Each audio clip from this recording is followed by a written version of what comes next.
pastilan basta Pinoy hilig gyud kay palihi. So di ana sa amo ang panimalay, nagandam na mig isa ka bowl, gipuno og bugas. Dayon gibutangan og mga itlog sa isig ka kilid. Okay, so among gipaigo ang 12 ka buok itlog no sa kilid sa bowl nga puno og bugas. Okay, tama-tama lang ang bugas pod nga kanang dili mo awas. Okay, so 12 kuno kay 12 gud kuno ka bulan sa isa ka tuig. Hala, sige, birada. Diyan na ang mga itlog, 12 ka buok, gilumbay, gibutangan og prutas nga orange sa tunga para kuno tamis ang pagpuyo. Ambot lang kahapon.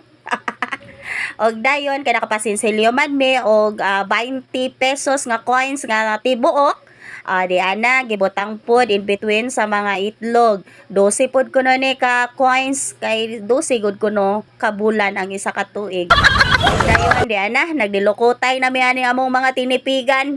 Sus nagawas ra gyud ang amo ang gitaguan sa kaban nga 30,000. Wala gyud ni, last na gyud ni. Ayaw di ma.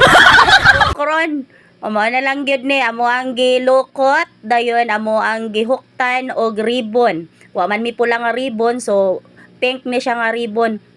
Huktan ko no ni kay para kuno dili kuno dayon magasto.